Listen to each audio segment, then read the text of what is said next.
then we get a bit more perspective as to what all of this is about and why the NIA is on the heels on not just the GRA, but on other state institutions who are using the database of the Ghana card. Here's what the GRA has been saying. Now, they say that from the GRA's present assessment, there were no regulatory and governance approvals for the transaction that created the purported debts.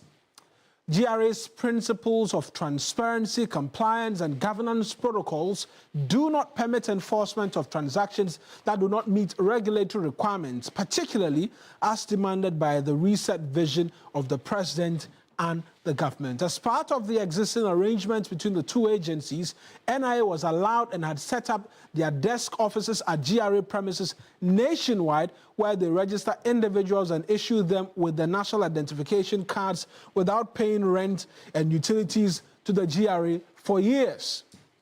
There are current high-level discussions between the two agencies in resolving the issues, particularly where GRA has identified some procedural breaches and cannot affirm the existence of a service agreement between the agencies. Here's the last part of their statement, where they say that the GRA uses this opportunity to reassure taxpayers and the general public of its commitment and adherence to its values of fairness, integrity, responsiveness, service, and teamwork. And so this is what we know based on all of the things that we've been seeing. But one of the hardest hit areas since the NIA pulled the plug on allowing GRA access to its back end is the port.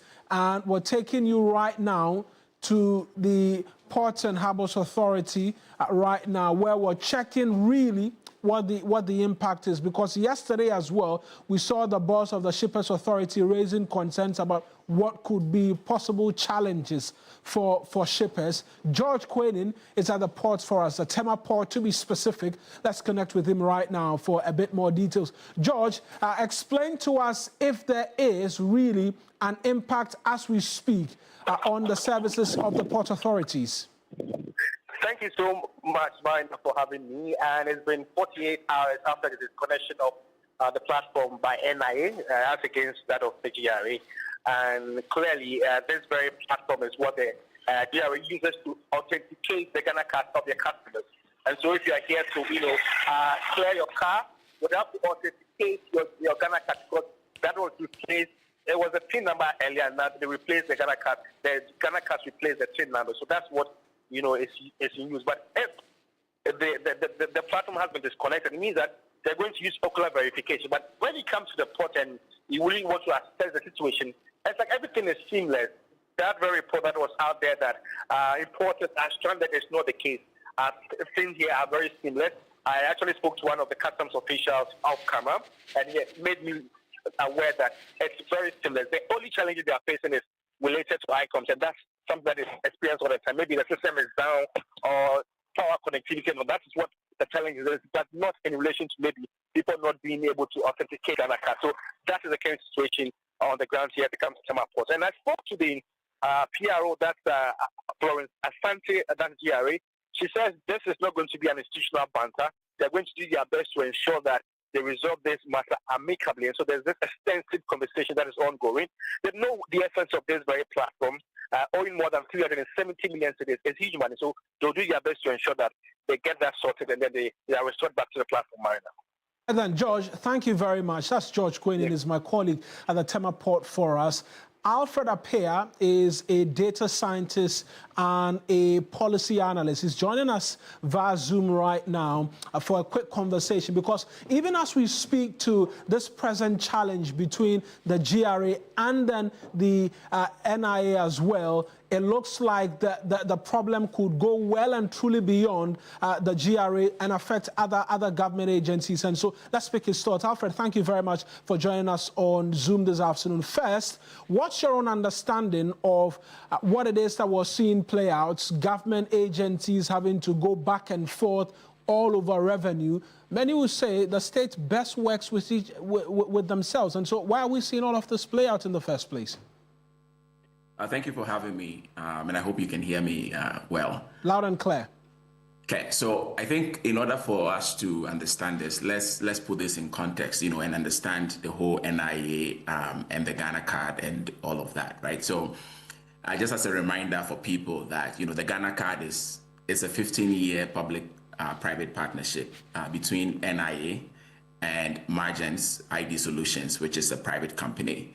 And I also want to start by saying that we understand the potential of the Ghana card, right? In terms of even when we are talking about consolidating existing ID systems, the convenience that it will provide for people as well. Those are things that we cannot discount, right? I think it's important to realize that. When you look at the latest report, agencies like, as we were already talking about, the GRA uses it, the DVLA, the Passport Office, the NHIA, and SNET as well uses the Ghana card. In addition, we also have like private companies like the banks, the telco, savings and loans companies, they also use it. One of the things when you are asking about the state-to-state issue, right? So one of the things is that, of course, the state has invested massively in this project, right? And this is through direct budget allocation. So every year the government allocates money to the NIA for this project, as well as significant tax exemptions that have been granted for this project. So for example, over the 15-year period, they've granted tax exemptions in excess of about 177 million US dollars, right, in that. One of the things that's interesting, when you also look at the revenue projections from this project, right, the bulk of the revenue is also expected to come from state institutions. So, for example, in 2024, right, the project was projecting about $48 million in revenue. And 33 million of that was supposed to come from state agencies like DVLA, GRA, the Passport Office, and those ones that I mentioned, right? One of the things we think about it, institutions like the GRA and the NHIA, they are not necessarily profit-making institutions. So on the one hand, the central government, a lot of them, I mean, the GRA and NIA, NHIA, they get allocations from the central government's budget, right? So on the one hand, the central government is paying and investing significantly in this project. And then it is also essentially becoming the major revenue source for the project. You can also, when you Google the Ghana card and cost savings, you can find so many articles that have been said about how much savings state institutions were supposed to be making from the Ghana card. So the question that, for example, I ask is, if these institutions were supposed to be making savings, right, why all of a sudden were we hearing about the fact that they are in debt and that even some of them are getting disconnected, right? So the argument that I make usually is that we shouldn't approach the use of the Ghana card as a one-size-fits-all policy or a one-size-fits-all thing. So we have to really understand the policy rationale and what value is being added when we want to use the Ghana card in the state agencies' operations. So, for example, one thing we need to be clear is that the more the Ghana card is used, the more revenue is generated. That is clear. Right. So what that means is, and under the arrangement, under the PPP arrangement, the private partner gets the bulk of the revenue. So when I review multiple use cases of the Ghana card, one of the things that one of the conclusions I come to is that it appears that the need to generate revenue often drives the decision versus like making that use based on sound policy rationale. And I think it's a balance, right? So we need to understand that we want to generate revenue, but we also want to make sure that we are using the card reasonably. So I'll give you, let's take the GRA issue, for example. What is the exact problem that we are trying to solve by using the NIA's verification platform in GRA? So what is the policy rationale? So for example, if I go and pay my taxes with my TIN, what is the point of additional verification? Is it that I'm going to pay taxes on somebody's behalf? Is that why we want to do a so-called live verification with the Ghana card? So this is where I think, we need to look at all these use cases. Is there real value addition? So the other thing recently was announced that the NHIA was going to buy a Ghana card for children 6 to 14. Which is what I was coming to, that based on this line of argument, one can simply say in some of the specific instances, we're not really getting real value for money in our insistence to have some of these institutions use the database of the NIA. Then why then do we continue in the same vein if it's going to be causing problems like these? Well, I would say that a lot of it was administrative fiat, right? It was just an administrative decree that, we're going to use the Ghana card. Then all these institutions need to get on board because, again, like I said, it's all about that revenue generation, right? Because the NHIA, children 6 to 14, in that age group would usually go to hospital with their parents, right? So what is the additional risk that we are addressing by having them have Ghana cards? And the other thing that we have to think about is the NHIA before the Ghana card had its own ID system, and they were promised, or we were promised that they were going to be cost savings, right? So the risk that is addressed through the Ghana card, is that risk significant enough that the NHIA needs to continue paying or need to have this thing on its head? Because remember that one of the things we've heard about is that the NHIA was spending a lot of money outside of its core mandate of claim payments. Right. So these are things that we don't need to look at it as a bulk thing. Like recently, you could see that the NIA, for example, have been talking about its verification platform and the fact that you can do ocular verification. But I'm like, well, if you think about it, these financial institutions also understand the risk, right? So is the risk for their perspective, is that risk great enough that if they don't do that so-called live verification and they just look at it, does that risk get mitigated? So these are points that I think that we need to really, and what my hope is that at least the new NIA management, right, they need to really take a look at that public-private partnership again, right, and understand, relative to how much the state has invested, how much has the private partner invested? Because on paper, we have seen, it's supposed to be this much investment, but how much of that has actually been done? Has the NIA, for example, seen to have them continue to enjoy, to have the private entity continue to enjoy all of the revenue, I mean, a majority of the revenue that comes to? Just quickly on whether or not we're seeing the appreciation of the cedi play any role at all in this renewed bickering, because we understand, my colleague Judith has just been returning from the NIA office where they are saying they are going to extend this beyond the GRA to other agencies. Is the cedi appreciation as well playing a role in what we're seeing play out? Well, a lot of the when you look at the public-private partnership report, a lot of the amount is stated in the contract is basically in US dollars. I haven't seen the contract, but I mean, how the contracts work, it's not publicly available. But from the reporting, it appears to be in US dollars. But then these state institutions cover, what's it called? They take their services, or the people pay for services with these state institutions in cities, right? So that has to be converted. So of course, the cedi appreciation will have a role, because now, when you look at a lot of the report, some of the reasons for low revenue is because of the forex, right? Yeah. The exchange rate. And so now that the cedi has done well, we should probably see some of that. But I think, to me, it's just beyond that revenue thing. We really need to understand the rationale and assess all these cases on case-by-case basis, and not just do a one-size-fits-all. Everybody uses Ghana card, even if there isn't a clear policy rationale or risk that we're trying to address. Alfred, I appreciate you speaking to us. That's Alfred Appiah. He's a data analyst and also takes care of policy conversations as well, joining us this afternoon. I mentioned Judith had been to the offices of the NIA. Let's connect with her right now via phone. Judith, the NIA has been responding directly to the Revenue Authority about whether or not there was an agreement. What's been the response? Well, in fact, yes, the NIA has been responding to them. They are not debunking the claim by the Ghana Revenue Authority concerning the issuance of an agreement. If you recollect, in the statement by the GRA, it says that there was, in fact, no verification of the existence of a service agreement between both parties, being the NIA and the GRA. But the NIA kindly says that that is not true. I'm speaking with the CRO of the NIA, William Ampoma Dallas, and he says that in fact there was a memorandum of understanding that was signed between both parties on the 13th of November 2018. That's about 6 years ago. And in fact, he says that an amount of 18 million cedis was paid to service that same contract about 2 years ago. And so he says that it is not true if the GRA says that there was no existing contract between both parties. He in fact showed me the memorandum of understanding. I saw the signatories myself from both the GRA as well as the NIA.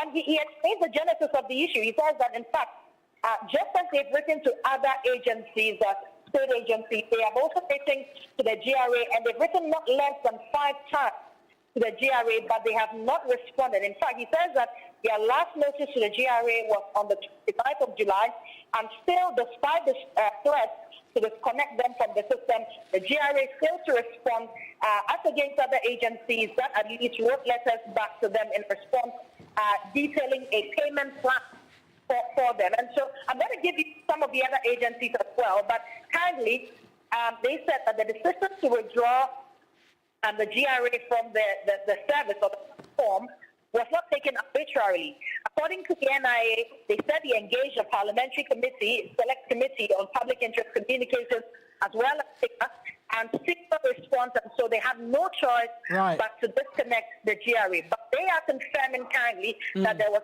a contract in the person of a memorandum of understanding that was signed between both parties back in 2018, and that contract still stands. And so they can't go by what the GRA is saying currently.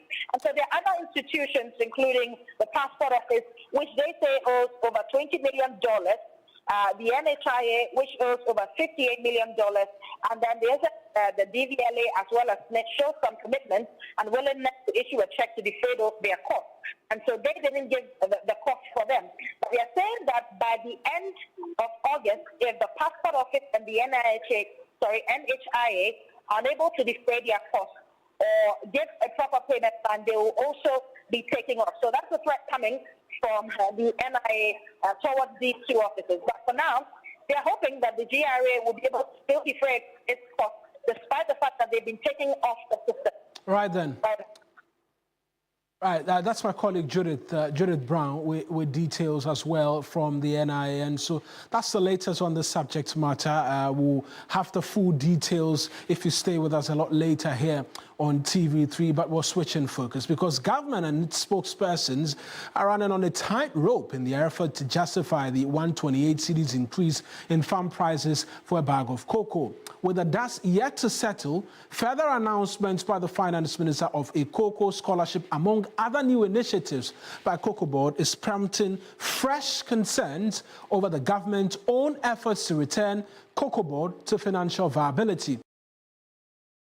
Now, according to the IMF country report last month, the revamp of Cocoa Board remains a critical aspect of the fund program aimed at helping fully restore the country's economic turnaround. Let's start with the requirement from the IMF as captured in that report, and then we can begin to look vis-a-vis that report, what the revamp exercise is supposed to look like, and the initiatives the government has been taking since it assumed office. So here's what the IMF captures in their July report as was released, which we've reproduced for you. And so we titled the Cocoa Board Turnaround Strategy. And simply put, this strategy, amongst many other things, is to return the entity to financial sustainability. And they are doing this by some 4 key pillars. The first is strengthening financial oversight over Cocoa Board. The second, maintaining the producer price within the range of 60 to 70% of international prices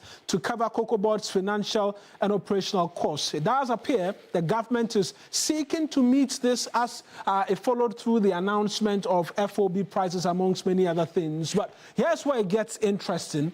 Rationalization of costs based on a functional review of Cocoa Board's department and subsidiaries. Remember, this became a big talking subject, particularly during the election year when the NDC and President Mahama accused the previous administration of Cocoa Board's expenditure ballooning beyond reasonable doubt, whilst the farmer was not benefiting as much as persons in the offices. And so they are seeking to, amongst many other things, rationalize some of these costs. And then phasing out quasi-fiscal activities like the Cocoa Roads project and fertilizer programs. Progress on rescoping, they added a quick paragraph on that. The progress on rescoping or cancelling the road contract has been slow. But the World Bank, that's WB, is supporting Cocoa Board in undertaking a functional and expenditure review to improve the efficiency and developing a cocoa sector modernization strategy to support the government of Ghana's effort towards making the cocoa sector more robust, resilient, and competitive.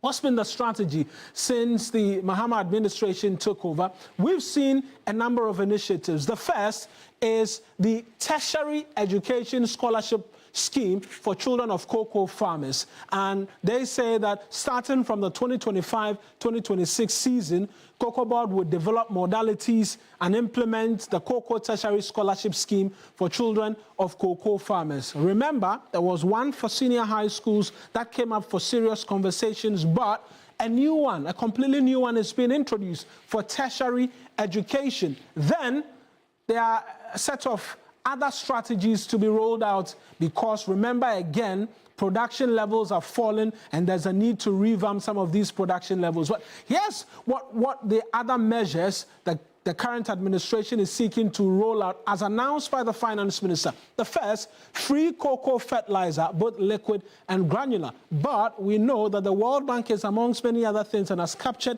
in the IMF report, praying that our government sees to provide free fertilizer to cocoa farmers. Also, free insecticides, free spraying machines, free fungicides, and then free flower inducers to farmers. And so all of this and more is having persons ask the question, is the government sabotaging its own efforts to revamp Cocoa Board? Let's take all of those conversations to Obed Owusu-Adai, who is the co-convener of the Civil Society Cocoa Platform. Is joining us via Zoom for a quick chat on these matters. Mr. Obed, I appreciate you speaking to us. For many, they'll make the argument quite simply that it appears that the initiatives, as it's been rolled out by the government, is completely opposite what we're receiving support from the World Bank to be undertaken. Well, thank you very much for having me. Yes, indeed, you are right in coming to that conclusion. But one also needs to take 2 steps back and look at the cocoa sector, the structure of the cocoa sector in Ghana. I can tell you for a fact that it will be almost impossible for the government to move forward in restructuring the cocoa sector without supporting the cocoa farmer. Unlike other countries where the private sector is heavily involved in the management of farms, in Ghana, the farms that produce the beans are solely managed by individual cocoa farmers. And so the government, per the PNDC Law 81 that sets up the Cocoa Board, has given the Cocoa Board a mandate to support farmers in productivity enhancement activities to help them to be able to get better out of their farm. So it is one of the inherent responsibilities of the Cocoa Board. But we also do agree that in times past, Cocoa Board has overreached their mandate. Cocoa Board had no rights or no locus going into construction of roads.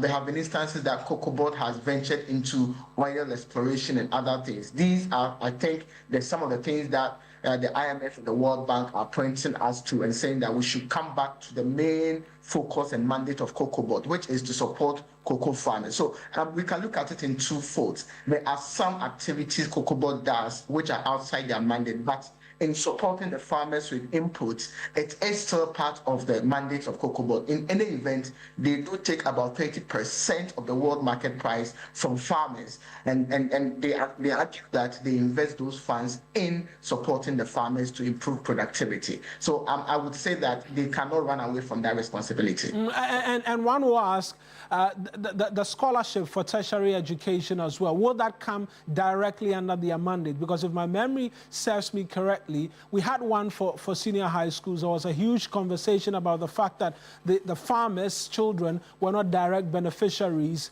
and so that be scrapped. I can't readily recall if that has been done just as yet, but then again, that question will be asked whether this is important when the farmers say they want more money when they send their bags to Cocoa Board to be subsequently sold. Well, I mean, that's a very good point. Where we stand, I am a farmer myself and I also advocate for farmers. If this scholarship for the wards of farmers in the tertiary institution will be implemented in a very transparent manner, not like they did for the secondary school one, which was abysmally implemented.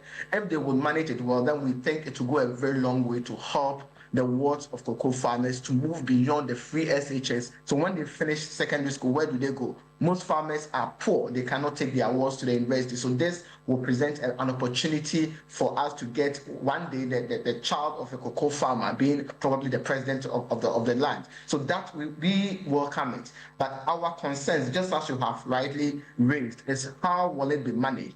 Our argument is that it needs to be managed with the involvement of farmers and farmer organizations. We don't want this scholarship scheme to be at the presidency, at the Ministry of Education, without proper involvement of farmers. We think if farmers are involved, it will go a long way to help. Having said that, there are a lot of precedents to learn from. That under the CMD scholarship scheme, we realized that there were a lot of people that were benefiting that were not children of farmers. How is the government going to put strategies in place to minimize the occurrence of some of these things? We think we need a proper policy structure on it. They need to come up with how they were going to implement it in a well-documented policy document so that we will know, we can hold them accountable to it.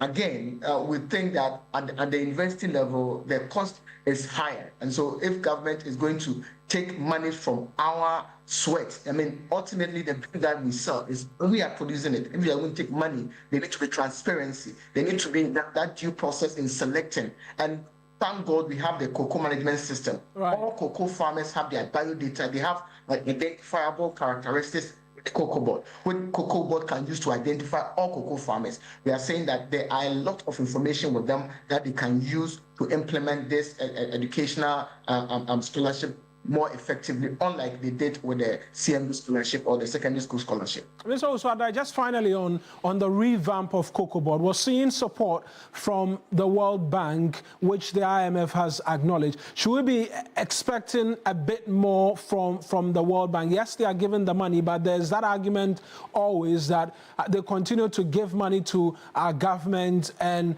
what is required of the government to use these monies for, it never happens, and yet when our governments return to them, they freely again dole out these funds. Should we be expecting a bit more stringent supervision from them in these funds they've made available for the revamp of Cocoa Board?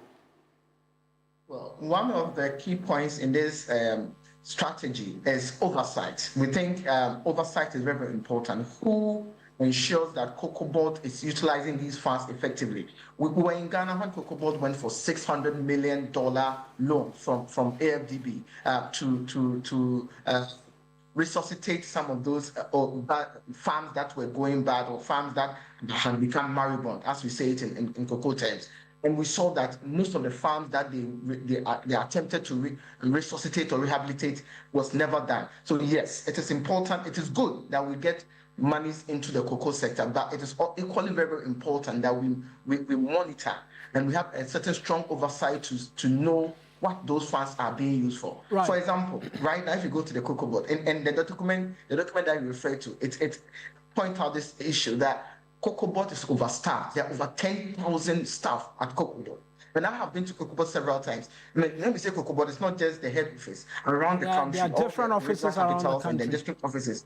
You realize that there are a lot of staff that are redundant. They are not doing anything, but they are being paid. These are some of the cuts that needs to be implemented. We need a very strong management hand to cut some of these excesses in order to have value for money in the money that we are getting from the World Bank. If not, then 2-3 years time we'll come back and say that Cocoa Board is indebted to a tune of over 38 billion again.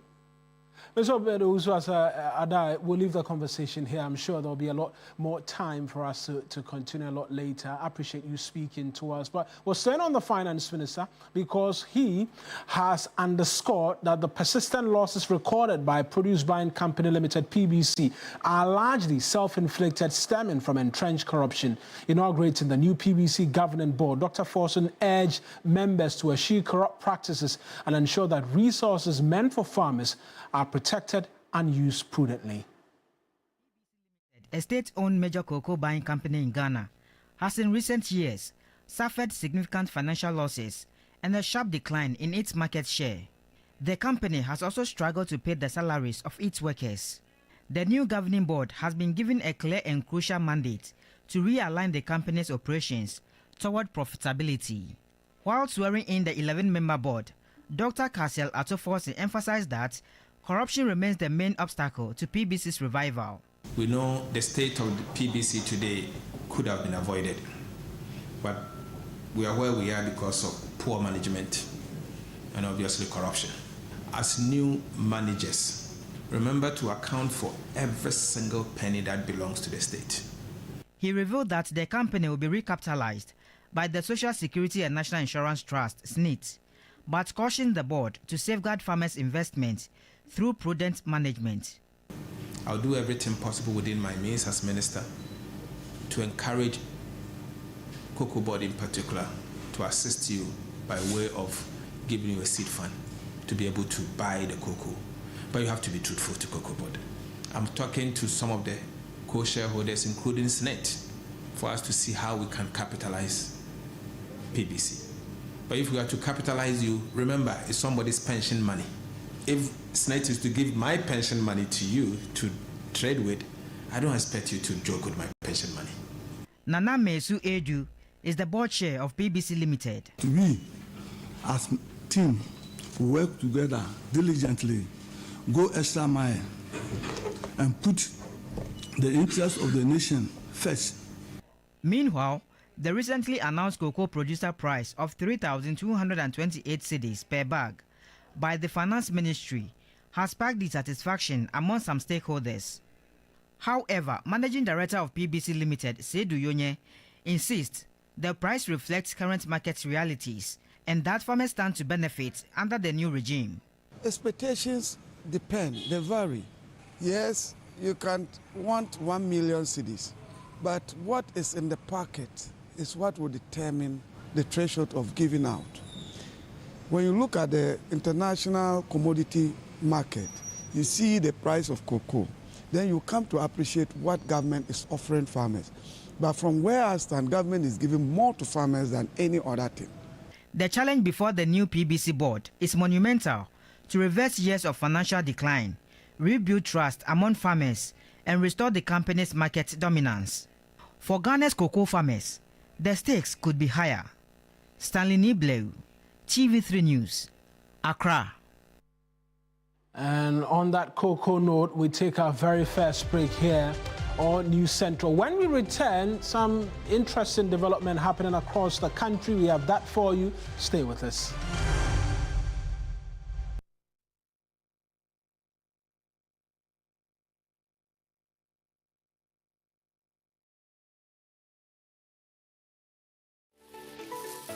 Why are more and more professionals choosing Flamingo paint?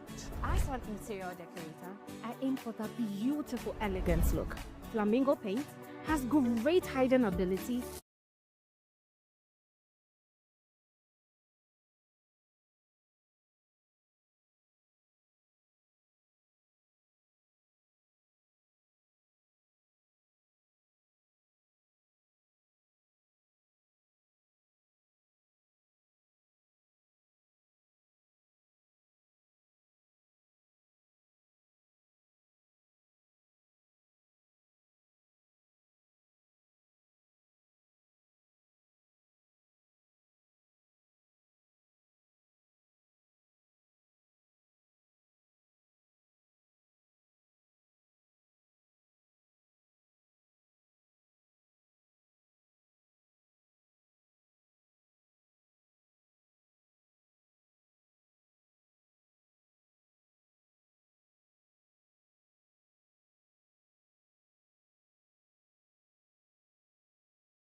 Reporting from the Takoradi Market Circle, from the heart of the Upper West Regional Capital, from the heart of the Ashanti Kingdom, reporting from Sunyani, from the Central Business District of Navrongo. The parliamentarians are on recess. This is where it all unfolds, the moments that potentially alters the course of our nation and the world. These are the individuals we recognize, the voices we amplify, who appears on screen and who contributes behind the scenes. With professionalism at our core, we bring you news you can trust, impact journalism that makes a difference. This illustrates how diverse perspectives enhance our strength and reinforces our mission. This is 3 News.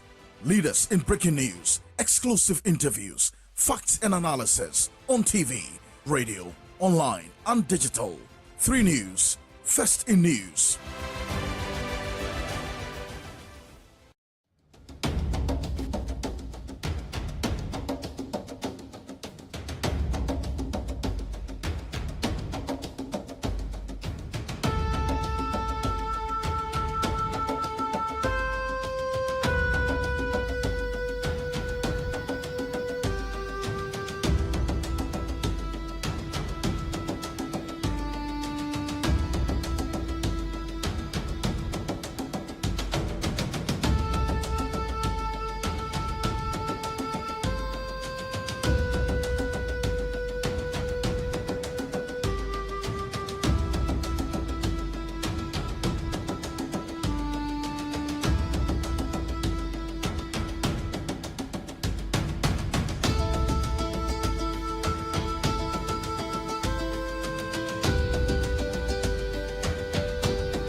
News just coming in is that there's been an incident involving a helicopter around a crow farm in the Asin area.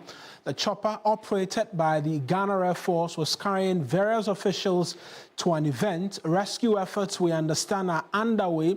It's a story we're keeping close tabs on, and we'll bring you the very latest on any moment from now. Identities of officials on board are not known at this particular point in time, but it's a story, like I mentioned to you, we're keeping very close tabs on to bring you details of. The news is that there's been an incident involving a helicopter operated by the Ghana Air Force around the Asin Ekrofom area, an area which borders between the northern part of the central region and then the Ashanti region as well. Rescue efforts, we understand, are fast underway. The identities of officials on board not known at this point in time, but we're working phone lines to connect with individuals on the ground to begin to get an understanding at this point in time of what the rescue effort is like. But that's the latest that we have. An incident involving a helicopter around a crow farm in the Asin area, like I mentioned, bordering between the northern part of the central region and then the Ashanti region as well, because we know you can go through the central region to the Ashanti region as well. And we will monitor the situation and bring you a bit more details as and when we have it, but we're keeping tabs on this for you closely.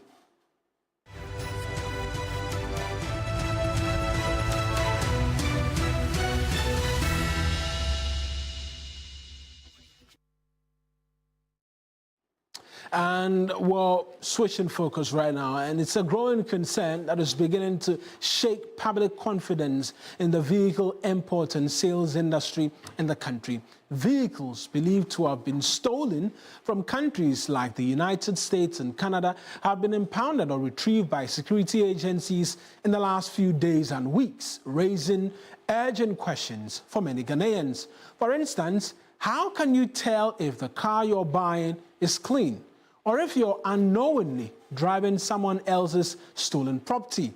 Christian Yale is in town to engage some vehicle and asset dealers for their insights. He's joining us right now with a bit more details. Chris, where are you now, and have you found answers to some of these questions? Right, I'm currently at Kaneshi First Light. A number of garages here. When you come here, beautiful cars have been put up for sale, but that issue, that thorny issue of stolen vehicles and how the security now is cracking down on their importation. When you speak to experts in this field, they tell you, for instance, that when you go to a dealer to buy a car, you cannot use only the chassis number as an evidence of how genuine the car is. And so when you go to a dealer, what you need to get is to get what we call the proof of ownership as well as proof of purchase. These two would tell you that, okay, the dealer went to America, they bought this car from so and so person, it has been now transferred into their ownership, and then there is also that proof of purchase. These two are enough to tell you that the car you're going to buy is a genuine one, because you can go to the customs to pay for the duties and everything, you can get all the registration done with all the documents, but those ones would not be enough.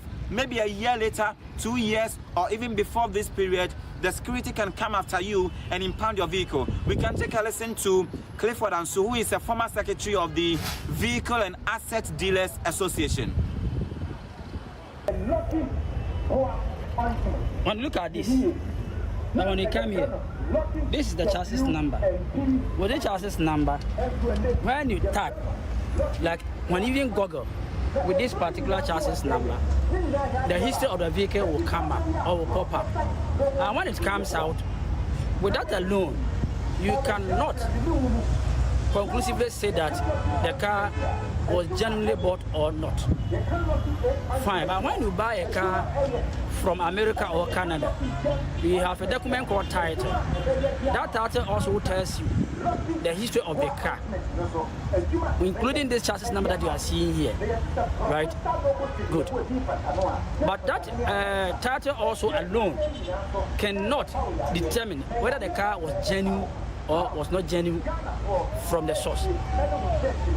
Now, what you need from the dealer over there in America or Canada is proof of ownership or proof of purchase. That proof of purchase is like you've come to my garage here and you want to buy a car. After buying the car, I have to give you the receipt covering that particular car that you've come to buy.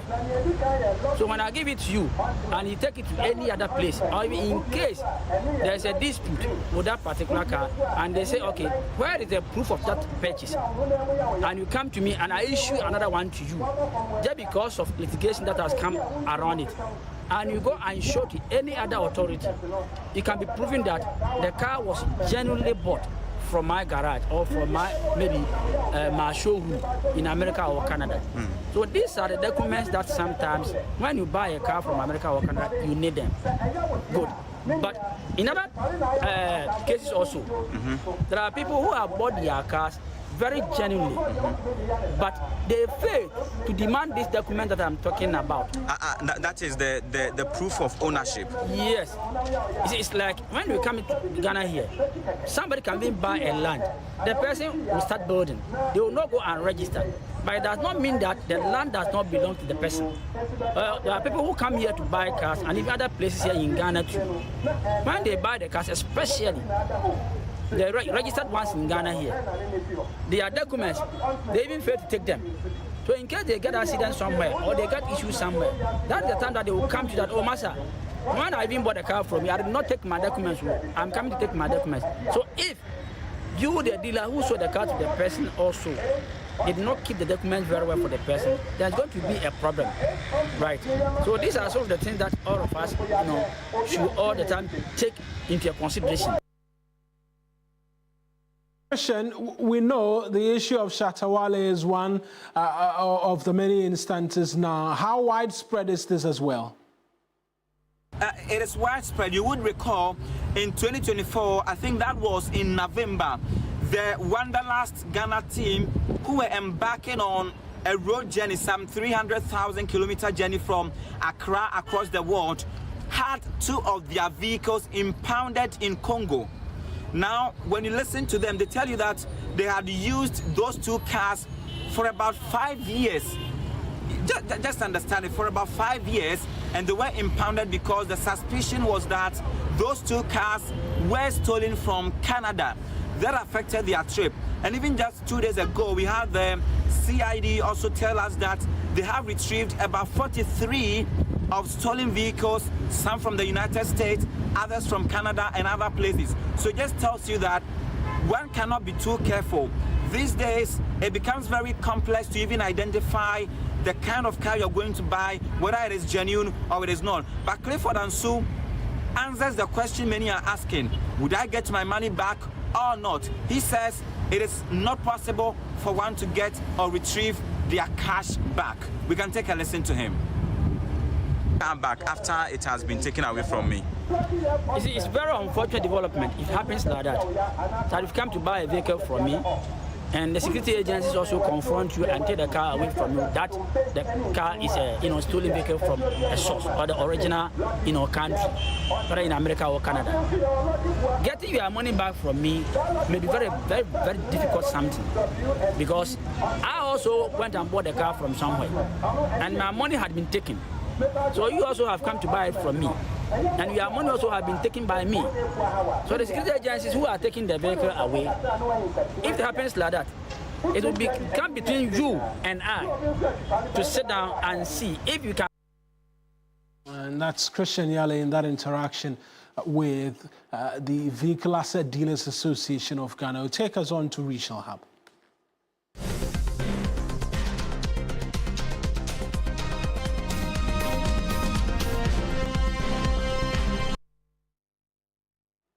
Now, the Ghana Blue Water Guard has launched a swift operation to drive out illegal miners from the Bia River in the Suama and Adieso district of the Western North region. In all, 6 Shangfan machines were seized and other equipment destroyed.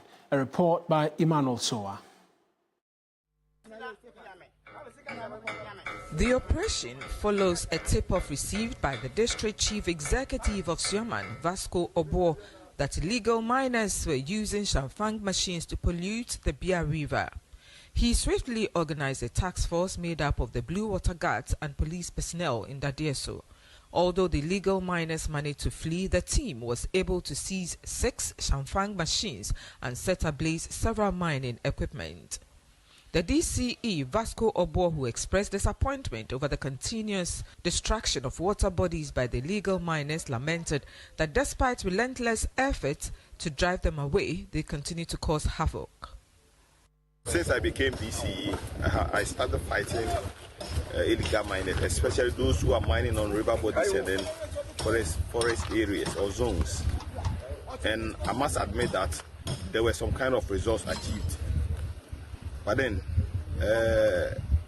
these miners or illegal miners are so recalcitrant. They are so recalcitrant to the extent that with the little opportunity that they get, they try to take advantage. And the truth of the matter is that to fight this cause, you need a lot of resources. And we cannot commit all the assembly's resources into fighting illegal mining and other stuff. We can do our best. But then my plea is that we should, government through the Mineral Commission and other stakeholders come on board. We find a dedicated source of funding for this cause. Emphasizing his commitment to finding strategic ways to combat illegal mining in the district, he noted that many of the rivers flowing into Suaman pass through neighboring districts like Bia West, Dwaboso and Bodi, So plans are underway to liaise with the DCEs of these 3 districts to tackle the menace from its root. As you speak, River Bia flows through about 3 districts. It flows through Bodi, Bia East, Jaboso, part of Jaboso, and then to Swaman. And so the fight must be some kind of collaboration. We must collaborate and then chart this course. I think that is River Panoma to the same situation. River Sui, the same situation. So I think we will view the DCs will have to meet and then collaborate to enable us to succeed in the fight against illegal mining. Currently, the 6 seized Shamfang machines are in the custody of the Dadieso District Police Command as investigations continue. Now, Lands and Natural Resources Minister Emmanuel Amakofi-Boa is calling on large-scale mining companies to partner with the government by supporting small-scale mining cooperatives' initiative to combat illegal mining. Meanwhile, the mining companies are proposing dialogue to discuss implementation and ensure sustainability. Irama Smith has more. Ghana has long struggled to curb illegal mining, a major concern for many. The Mahama administration is taking a new approach through the Small-Scale Mining Cooperative Initiative, which aims to organize informal miners into supervised groups. During a working visit to Goldfields and Anglo Gold Ashanti Iduaprim mine in Takwa, Lands and Natural Resources Minister Emmanuel Amakofi-Boa called on mining companies to partner with the government in supporting small-scale mining cooperatives, leveraging their expertise to combat illegal mining. The other aspect that I propose to them is that we should find a formula to support the small-scale mining cooperative initiative. And I believe that we will come back to it because that's a win-win for us. The expertise, their safety records, and how they do responsible mining, we must extend it to the communities. So everybody who wants to engage in small-scale mining will know that it can be done, but it must be done right without destroying our water bodies, our forest reserve, and that's the key. Senior Manager for Sustainability at Anglo Gold Ashanti Iduaprim Mine, Stephen Ajay, who welcomed the initiative, has proposed a dialogue to discuss implementation and ensure sustainability. Obviously, it's a good call. You know, how we're going to regularize this small scale, let me put it, small scale, but we all know it's a sort of some illegal activity that is happening all over. And it's a good time for government, to make this call as to how we're going to put these people together, to mine in a manner that will not be detrimental to the growth or the sustainability of this country.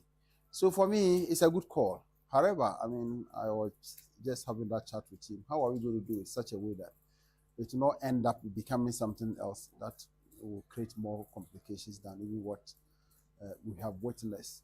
So to call on the mining companies to do some of these jobs, I think it requires a lot of dialogue, a lot of conversation, and obviously that is going to happen.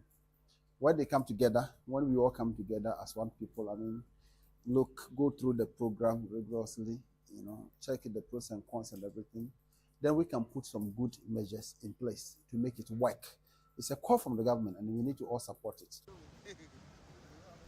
Now, to ensure sustainable employment and environmental restoration in mining communities, the Ministry of Lands and Natural Resources is set to unveil the Responsible Cooperative Mining and Skills Development Program. Now, the initiative aims to regulate and support artisanal and small-scale mining operations while enforcing strict environmental guidelines. A key focus on the program is a complete elimination of mercury in gold extraction, addressing a major environmental and health concern in Ghana's mining sector.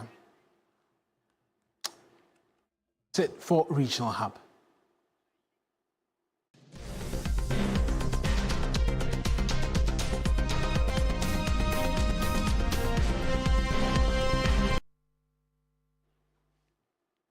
Now, government has captured a number of critical road projects for reconstruction with the Kumasi-Sunyani stretch, Navrongo, Chuchuliga, Tumu Road and the Accra-Kumasi standing out as some of the most anticipated under the Big Push agenda. Stanley Niebler reports that despite visible progress on certain sections, vast portions of these roads remain in deplorable condition. The Kumasi-Sunyani Highway is a major economic artery linking the Ashanti and Bono regions. Despite progress on some sections, vast portions of the road remain in dire shape. Craters now collect and hold rainwater after every downpour. At certain points, private individuals have worn sand from the shoulders of the road, leaving the surface prone to mud deposits. Drivers say a fully completed road would bring enormous relief to transporters, traders and commuters alike. The situation here mirrors the state of another vital stretch, the Chuchuliga-Chiana-Paga-Tumu Road in the Upper East region. For years, this route has been the main channel for moving farm produce, but the road's current state is far from market-friendly. Long, dusty detours dominate the journey. For residents, the delay in asphalting the road is disappointing. The road is bad and this is affecting us. For a local resident, the bad road nature has also caused accidents, destroyed vehicles, and at times ruined perishable farm produce. After harvest, vehicles that transport our farm produce to the market usually encounter challenges because the road does not support smooth commuting. Residents living along the road face another battle: dust pollution. Every gust of wind and passing truck leaves behind a trail of dust on homes and shops. The most vulnerable, they say, are children who often battle persistent coughs and eye irritation. Dust is a major concern for us. It discolors our freshly washed clothes and contaminates our food. Worst of all, the constant inhalation of the dust often leaves us prone to persistent coughs. This teacher is a regular commuter on the stretch. So much dust, especially the dry season or the Harmattan season, it's so difficult to wear a shirt twice even on this road. What you wear the next day, even before you get to school, is dirty. Under the government's Big Push initiative, the Chuchuliga-Chiana-Paga-Tumu Road has finally been captured for major construction works. Gutters are currently being built, and residents are hopeful once completed, the road will transform their commuting experience. But the challenges are not limited to the north. The Accra-Kumasi Highway, one of Ghana's busiest and most strategic roads, is also showing worrying signs of wear and tear. The highway, which cuts through 3 major regions, has become a lifeline for trade and passenger travel. Yet, in the eastern region, sections of the asphalt has worn away, with the bituminous surface giving way to rough patches. Motorists here complain of risky driving conditions and longer travel times. For freight transporters, hauling goods between the capital and the middle belt, the delays are costly. The Big Push agenda is intended to deliver a significant upgrade. As part of the 2025 budget, we announced the commencement of the Big Push program, a flagship initiative of President John Dramani Mahama for massive infrastructure development. Since then, the President has dedicated all Big Push budgetary allocation for the next 2 years to improve road infrastructure. For now, motorists, traders and residents are watching closely, eager to see the Big Push make the roads safe. Stanley Niebler, TV3 News, Navrongo. And that's Stanley with that report, bringing us to the end of this afternoon's edition of News Central. We're back again tomorrow with another exciting edition. Next on your television is the afternoon show. I am Mawina Egbeta. Many thanks for watching.